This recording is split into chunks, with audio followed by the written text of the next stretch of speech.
This channel does not promote any violent, harmful, or illegal activities. All content provided by this channel is meant for an educational purpose only. আমাদের মন্দারমণির নির্দেশের দিকে নজর থাকবে, কারণ আদালতের দিকে প্রত্যেকের নজর ছিল। মন্দারমণি হোটেল ভেঙে ফেলার ইস্যুতে মুখ্যমন্ত্রী মমতা বন্দ্যোপাধ্যায় তিনি খোদ হস্তক্ষেপ করেছিলেন এবং সবাই তাকিয়েছিল আদালতের নির্দেশের দিকে। এই মুহূর্তে মন্দারমণিতে হোটেল ভেঙে ফেলার নির্দেশে স্থগিতাদেশ বিচারপতি অমৃতা সিনহার। মন্দারমণিতে হোটেল ভেঙে ফেলার নির্দেশে আপাতত স্থগিতাদেশ বিচারপতি অমৃতা সিনহার, কারণ আজ আদালতের নির্দেশের দিকেই প্রত্যেকের নজর ছিল। বিশেষ করে মন্দারমণিতে হোটেল কর্তৃপক্ষগুলোর সবথেকে বেশি নজর ছিল। আমার সঙ্গে রয়েছেন সহকর্মী শ্রাবন্তী। শ্রাবন্তী, আর কি বলা হলো? সর্বশেষ 140টি হোটেল, রেস্টুরেন্ট এবং হোমস্টে ইত্যাদি তাদের মালিকরা আজকের আসেন। বিচারপতি অমৃতা সিনহা আপাতত স্থগিতাদেশ দিয়েছেন এই সমস্ত হোটেলগুলি ভাঙার যে অর্ডার দেওয়া হয়েছিল তার উপরে। 13 তারিখ আগামী 13ই ডিসেম্বর পর্যন্ত এই হোটেলগুলির বিরুদ্ধে কোনো রকম পদক্ষেপ নেওয়া যাবে না, কোনো রকম ভাবে ভাঙা যাবে না। একই সঙ্গে আগামী 10 তারিখে 10ই ডিসেম্বর এই মামলাগুলির শুনানি থাকবে। আপাতত স্থগিতাদেশ তার কারণ একাধিক প্রশ্ন তুলেছেন এই সমস্ত হোটেল মালিকরা, যেখানে দেখা যাচ্ছে যে কেন্দ্রীয় দূষণ পর্ষদের পক্ষ থেকে প্রশ্ন তোলা হচ্ছে যে এগুলোর ইন্সপেকশন হয়েছিল কিন্তু তারপরে সিএফও কেউ ক্লিয়ার করেননি। সেখানে হোটেল মালিকদের প্রশ্ন যে বারবার বলার পরেও তাদের সার্টিফিকেটের কোনো ব্যবস্থাই করা হয়নি। আপাতত এই দ্বন্দ্বের উপর নির্ভর করে বিচারপতি অমৃতা একদম শ্রাবন্তী, তুমি আমাদের সঙ্গে থাকো। এই বিষয়টা একটু প্রেক্ষিতটা জেনে নিতে হবে, এটার একটু ইতিহাসটা জানতে হবে, কারণ 140টি অবৈধ হোটেল, সেই অবৈধ হোটেল ভেঙে ফেলা হবে কিনা আদালতের নির্দেশের দিকে প্রত্যেকের নজর ছিল। সেই ভেঙে ফেলার নির্দেশ আপাতত স্থগিতাদেশ জারি করা হলো। কিন্তু এই ঘটনার প্রেক্ষিতটা কি? আমার সঙ্গে রয়েছেন সহকর্মী কনিষ্ক। কনিষ্ক, তোমার কাছ থেকে আমি জানতে চাইব এই পুরো পেছনের গল্পটা আগে জানতে চাইবো এবং তার পাশাপাশি এই মুহূর্তে দাঁড়িয়ে হোটেল কর্তৃপক্ষের প্রতিক্রিয়া। দেখো, এই মুহূর্তে নিঃসন্দেহে মন্দারমণির পর্যটন শিল্পের কাছে একটা বড় স্বস্তি বলা চলে। কারণ বেশ কিছুদিন ধরে যে দোলাচল পরিস্থিতি চলছিল, অর্থাৎ 2022 সালে পরিবেশ আদালতের যে নির্দেশ, সেই নির্দেশকে মান্যতা দিয়ে কিন্তু পূর্ব মেদিনীপুর জেলা শাসক একটি নোটিশ জারি করেছিলেন। সেই নোটিশে বলা ছিল 140টির বেশি হোটেল অবৈধ রয়েছে, এই কারণেই সেইগুলোকে ভেঙে দেওয়া হবে। যেগুলো পরিবেশ আদালতের যে নির্দেশিকা, সেই নির্দেশিকাকে মান্যতা দেওয়া হয়নি, দিয়ে ওই কনস্ট্রাকশন গুলো করা হয়েছে। মূলত এই নোটিশকে ঘিরেই কিন্তু রীতিমতো অস্বস্তি তৈরি হয় পর্যটন শিল্প, পর্যটন কেন্দ্র মন্দারমণিতে। এবং আজকের যে হাইকোর্টের এই নির্দেশ অন্তত মন্দারমণি পর্যটন শিল্পের কাছে যথেষ্ট সুখকর, অন্তত হোটেল ব্যবসায়ীরা মনে করছেন।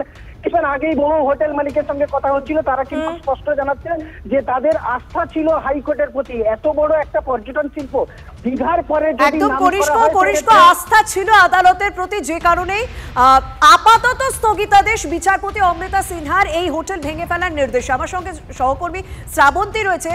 শ্রাবন্তী, তার সঙ্গে কথা বলবো। শ্রাবন্তী বলছে সুখবর, কিন্তু সুখবর তো 13 তারিখ পর্যন্ত, 13ই ডিসেম্বর পর্যন্ত এই নির্দেশে স্থগিতাদেশ দেওয়া হলো। তারপর কি? কারণ এটাকে তো পার্মানেন্ট সুখবর বা পার্মানেন্ট সলিউশন বলা যাচ্ছে না।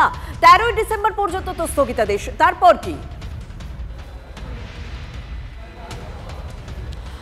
শর্মিষ্ঠা, তারপর কি এটা নিশ্চিতভাবে বিচারপতি স্থির করবেন। তবে আজকের যে গোটা শুনানি তাতে একটি অত্যন্ত গুরুত্বপূর্ণ কথা তিনি বলেছেন। বিচারপতি অমৃতা সিনহার বক্তব্য যে একটা ইন্সপেকশন হওয়া দরকার রয়েছে। আদতে কি কতটা সঠিকভাবে এই গোটা কাজটা হয়েছে সেটা দেখবার দরকার রয়েছে। অর্থাৎ যে বিল্ডিংগুলো নিয়ে প্রশ্ন উঠেছিল, যেখানে কেন্দ্রীয় দূষণ পরিষদ বারবার বিভিন্ন কাগজপত্র চেয়েছিল, আদতে সেটা কতখানি রয়েছে সেটাই দেখার জন্য বলা হয়েছে। এবং একই সঙ্গে তিনি নিজে দেখতে চাইছেন যে বিল্ডিংটা কতখানি বেআইনি বা আইনিভাবে হয়েছে।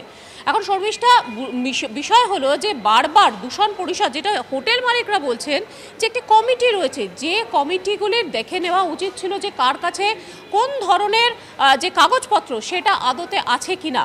কিন্তু সেটা যদি ফেল হয়ে থাকে, তারা যদি সিদ্ধান্তই না নিয়ে নিতে পারে, তাহলে কেন এগুলি ফেলে দেওয়ার কথা, এটি ভেঙে ফেলার কথা বলা হচ্ছে। আপাতত কিছুটা হলেও স্বস্তি, কিন্তু এই স্বস্তি আদতে বজায় থাকবে কিনা সেটা নিয়ে কিন্তু একটা প্রশ্ন থেকেই যাচ্ছে। একদম সেটা নিয়ে প্রশ্ন থেকে যাচ্ছে। এই মুহূর্তে মন্দারমণি হোটেল মালিক সংগঠনের নেতা চিত্তরঞ্জন দাস, তার সঙ্গে কথা বলবো। তার সঙ্গে কথা বলবো, চিত্তরঞ্জন দাসের সঙ্গে। আপনারা শুনলেন যে 13ই ডিসেম্বর পর্যন্ত আপাতত এই নির্দেশে স্থগিতাদেশ দেওয়া হয়েছে যে এখন হোটেল ভেঙে ফেলা হবে না, তবে 13ই ডিসেম্বর পর্যন্ত। এটা সাময়িক স্বস্তি বলা যেতে পারে। আপনাদের দিক থেকে প্রতিক্রিয়া বলতে আমরা এই নোটিশ বারবার পেয়েছি এনজিটি থেকে, আর বারবার আমরা ডিমান্ড করেছি যে আমাদের ক্লিয়ারেন্স দেওয়া হোক যে এনজিটির সীমারেখা কোথায়। সেটা আজ পর্যন্ত দীর্ঘ 15-20 বছর ধরে এটা আমাদের কাছে আসেনি এখনো। আমরা এখনো অন্ধকারে রয়েছি যে সিআরজেডের ডিমার্কেশন কোথায়। সেটা না থাকার ফলে আমরা সেইভাবেই ব্যবসাটা চালিয়ে যাচ্ছি। আমরাও সরকারের কাছে আবেদন করেছি বিভিন্ন দপ্তরে যাতে আমরা বৈধ কাগজপত্রগুলো পেতে পারি। তাতে আমাদের বিশেষ করে আজকের যে খবরটা, এটা তো অবশ্যই স্বস্তির খবর, কিন্তু যদিও এটা কতদিন পর্যন্ত এটা থাকবে সেটাও আমরাও অন্ধকারে আছি। সেটা আইনের বিষয়, যারা আইনটা দেখছেন তারা নিশ্চিত বলবেন। 1999-এ সবার প্রথমে প্রশ্ন উঠেছিল, তারপর প্রপার ওয়েতে কি ইন্সপেকশন হয়েছে সেই বিষয়টা কিন্তু আজকে আদালতের ভেতরে প্রশ্ন ওঠে যে প্রপার ওয়েতে ইন্সপেকশন হয়েছে কিনা। আপনাদের সেক্ষেত্রে কি মনে হয়, প্রপার ওয়েতে কি মানে হয়েছে ইন্সপেকশনটা? না, হয়নি, ওটা হয়নি। আচ্ছা, আমার সঙ্গে রয়েছেন সহকর্মী শ্রাবন্তী। শ্রাবন্তী, তোমার কাছেই আমি আসবো। তুমি তখন বলছিলে যে প্রপার ওয়েতে ইন্সপেকশনটা হয়েছে কিনা। আমি দেখতে পাচ্ছি কল্যাণ ব্যানার্জি তোমার সঙ্গে রয়েছে, তার সঙ্গে কথা বলবো। শর্মিষ্ঠা, যে প্রশ্নটা তুমি করলে যে 1999 সালে একবার ইন্সপেকশন হয়েছে, তাহলে এতদিন পর্যন্ত কেন হয়নি এবং আগে কেন নোটিশ দেওয়া হয়নি? কল্যাণ বন্দ্যোপাধ্যায় হোটেলে যে সমস্ত 140টা হোটেল ছিল তাদের মালিকদের হয়ে আজকে তিনি লড়েছেন। আপনাদের কাছে মূল বিষয়টা কি ছিল? বিচারপতির কাছে কোনটা দৃষ্টি আকর্ষণ করলেন? বিচারপতির কাছে যেটা দৃষ্টি আকর্ষণ করলাম, যে ডিস্ট্রিক্ট ম্যাজিস্ট্রেট যেটা ভেঙে দিতে বলেছে, সেটা একটা কমিটি তৈরি করে দিয়েছিল ওই গ্রিন ট্রাইব্যুনাল। সেই গ্রিন ট্রাইব্যুনাল ডিসাইড করেছে, আর গ্রিন ট্রাইব্যুনাল মামলাটা শুনেছে 5 জন জজের। 1 নম্বর হচ্ছে এই যে ট্রাইব্যুনাল যেটা তৈরি হয়েছিল সেটা বেআইনি তৈরি হয়েছিল। প্রথমত ট্রাইব্যুনালে 6 জন মেম্বার থাকা উচিত, 3 জন জুডিশিয়াল, 3 জন মানে যদি ইকুয়াল নাম্বারের হবে, অড নাম্বারের মেম্বারদের নিয়ে ট্রাইব্যুনাল হয় না।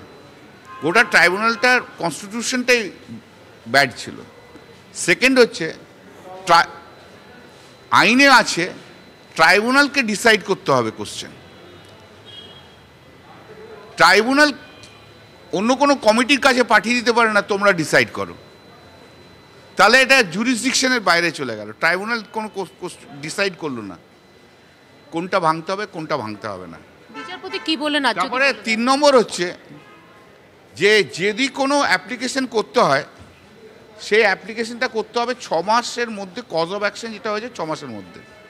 এখানে হোটেলগুলো তৈরি হয়ে গেছে 96 থেকে তৈরি হয়েছে 2011-12 পর্যন্ত।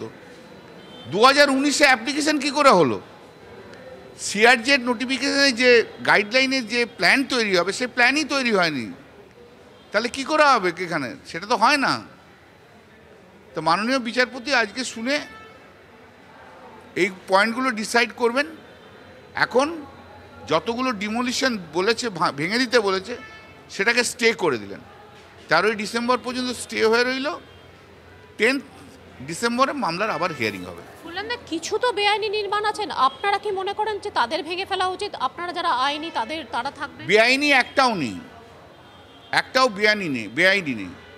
কনস্ট্রাকশন যেগুলো হয়ে গেছিল সেগুলো লোকাল পঞ্চায়েত, জেলা পরিষদ তাদের পারমিশন নিয়ে হয়েছে। যখন তৈরি হয় তখন তো আইনটাই ছিল না, এই নোটিফিকেশনটাই তো ছিল না। সেই নোটিফিকেশনটাই যদি না থাকে তাহলে এটা রেট্রোস্পেক্টিভ এফেক্ট দেবে কি করে? যার জন্য তো আইনে বলে দিয়েছে যে 6 মাসের মধ্যে কজ অফ অ্যাকশন হওয়ার 6 মাসের মধ্যে হবে। আমার কজ অফ অ্যাকশন হয়ে গেছে 96 থেকে 2008-2009 পর্যন্ত। একদম কল্যাণ ব্যানার্জি বক্তব্য শুনছিলাম। কল্যাণ ব্যানার্জি তিনি হচ্ছে 140টি অবৈধ হোটেল মালিক কর্তৃপক্ষের পক্ষ থেকে আইনজীবী, তিনি লড়ছিলেন এবং তিনি তাদের বিষয়টি পরিষ্কার করলেন এবং তাদের পক্ষ থেকে যে সমস্ত প্রশ্ন তোলা হয়েছে সেই বিষয়টি পরিষ্কার করলেন। তবে আপাতত বলা যেতে পারে 13ই ডিসেম্বর পর্যন্ত যে এই 140টি অবৈধ হোটেল ভেঙে ফেলার নির্দেশ ছিল, সেই নির্দেশে স্থগিতাদেশ দেওয়া হলো। তবে এটাকে সাময়িক স্বস্তি বলা হচ্ছে। এরপর কি হবে তা বিচারপতিই ঠিক করবেন।